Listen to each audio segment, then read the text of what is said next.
दोस्तों, आजकल 90 लोग चाय का सेवन करते हैं, लेकिन क्या आपको पता है चाय आपके लिए कितने फ़ायदेमंद है?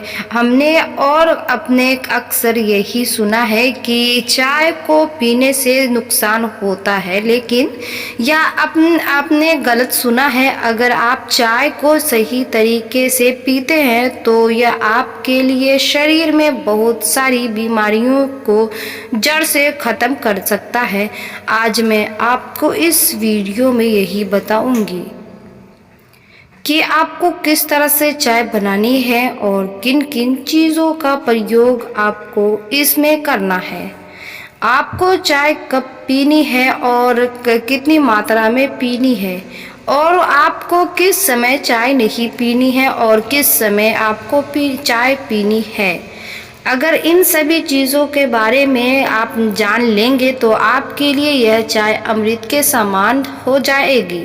दोस्तों, अगर आप पानी को भी गलत तरीके से पीते हैं तो वह भी आपके लिए जहर बन जाता है। अगर आप कोई भी चीज़ जैसी कि कोई ताकत बढ़ाने की चीज़ है भी अगर ज़्यादा खा लेते हैं तो वह भी आपके लिए नुकसान होती है। इसीलिए हर एक चीज़ को सही तरीके से पीने से, खाने से वह आपके लिए अमृत का काम कर सकती है और आपको अनेक की बीमारियों से दूर कर देगी।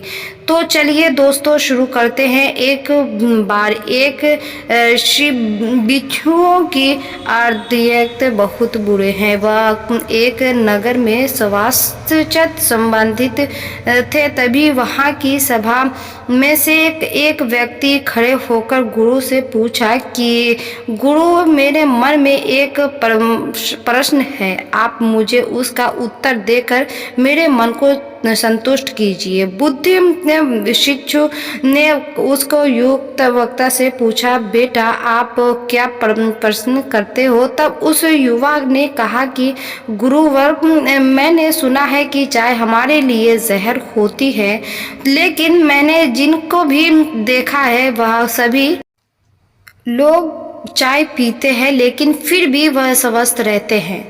अगर चाय जहर है तो लोग उसका सेवन क्यों करते हैं?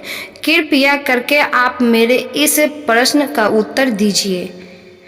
युवक की पूरी बात ध्यान से सुनने के बाद बुद्धिमान शिशु ने उसे कहा कि बेटा, चाय जहर नहीं है, लेकिन अगर आप चाय को गलत तरीके से पीते हैं तो ज़रूर चाहे जहर भी चाय बन सकती है। फिर गुरु युवक से कहते हैं कि बेटा, आज मैं तुम्हें चाय के बारे में विस्तार से बताता हूँ, और अगर तुम चाय में मेरे द्वारा बताए गए चीज़ों को इस्तेमाल में लेते हो तो वह चाय जहर से अमृत बन जाएगा। फिर गुरु युवक से कहते हैं कि बेटा, रोज़ाना 203 कप चाय कॉफ़ी सेवन के लिए बहुत ज़्यादा है, क्योंकि चाय के अंदर कई तरह के एंटीऑक्सीडेंट होते हैं जो आपके स्वास्थ्य को अलग अलग के फ़ायदे पहुंचाते हैं। लेकिन अगर आप इतनी चीज़ों को जो भी आपको बताऊंगा अगर उन्हों में डाले जाए तो आपकी जो चाय है वह आपको उन अनेक बीमारियों से दूर रखेगी और आपकी मेमोरी पावर को 2 गुना बढ़ाएगी। फिर गुरु उससे कहते हैं कि बेटा, सबसे पहली चीज़ जो आपको चाय बनाते समय चाय में डालनी है वह है अदरक।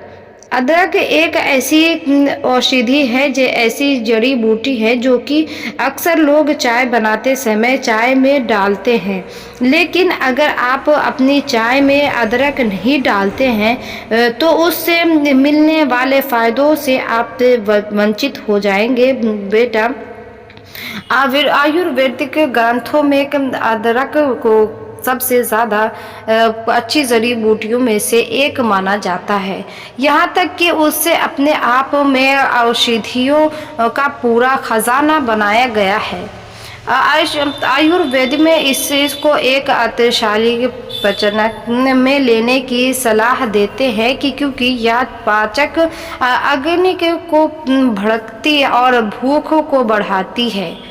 इससे पोषक तत्व शरीर के सभी हिस्सों तक आसानी से पहुंचा पाते हैं। आयुर्वेद में अदरक को जोड़ों के दर्द, मतली और गलती के कारण होने की वाली सभी इस्तेमाल किया जाता है। अदरक को हजारों सालों से प्राचीनी सभ्यताओं में एक पाचक इस रूप में इस्तेमाल किया जा रहा है। इसमें बाद दोष को दूर करने वाले तत्व पाए जाते हैं जो कि पेट की गैस को दूर करके पेट फूलने और उधर वायु की समस्या से बचाया जा सकता है। साथ ही पेट में करोड़ों को ठीक करता है, मांसपेशियों को आराम पहुंचाते हुए अर्जित करता है। मैं राहत से इसी जड़ी बूटी के तत्व को कोलेस्ट्रॉल को ब्लड प्रेशर के लिए भी इस्तेमाल किया जा सकता है। प्रवाह सुधार लाने और अवरोध करने को वाहिनियां तथा रक्त के थकानों से बचाव करती है। काम करते समय सारी चीज़ें घात यानी हार्ट अटैक, स्ट्रोक के जोखिम कम हो जाते हैं। अदरक में जिंजरोल नामक एक बहुत ही पाए जाते हैं जो जोड़ों को और मांसपेशियों को के दर्द को कम करता है। अदरक गंभीर और स्थायी इन्फ्लेमेटरी के लिए एक असरदार उपचार है। कई लोगों के फेफड़ों की ऑक्सीजन वाहिकाओं को स्नायुओं में से सूजन आ जाती है और पदार्थों के प्रति संवेदनशील हो जाते हैं, जिसे दौर पड़ते हैं तो उनको भी यह ख़त्म कर देती है। और उसे साथ ही अदरक दो तरीके से दमा को उच्चारण अभ्यास करते हैं। पहला, हवा के मार्ग की समस्या को संकृति करने वाले एंजाइम को अवरोध करते हुए इसमें हवा के मार्ग को आराम पहुंचाने वाले दूसरे एंजाइम को सक्रिय करते हैं। इसके अलावा अदरक आपके शरीर के अंदर सूजन को कम करती है, दर्द को कम करती है, जोड़ों के दर्द में आराम पहुंचाती है और आपकी इम्यूनिटी को, आपके वजन को कम करती है और आपके पाचन को मजबूत करती है। इसीलिए आपको चाय के अंदर अदरक डालनी चाहिए। फिर वो सीधो दूसरी चीज बताते हुए आपको आपकी चाय के अंदर दालचीनी डालनी है। दालचीनी एक ऐसी जड़ी बूटी है जो हमारे खाने में भी प्रयोग किया जा सकता है। दालचीनी में प्रोटीन, कैल्शियम दोनों चीज़ें होती हैं जिनकी विटामिन, आयरन फेफड़ों में पहुँचती है। कॉपर, कार्बोहाइड्रेट इन्हें एंटीबैक्टीरियल और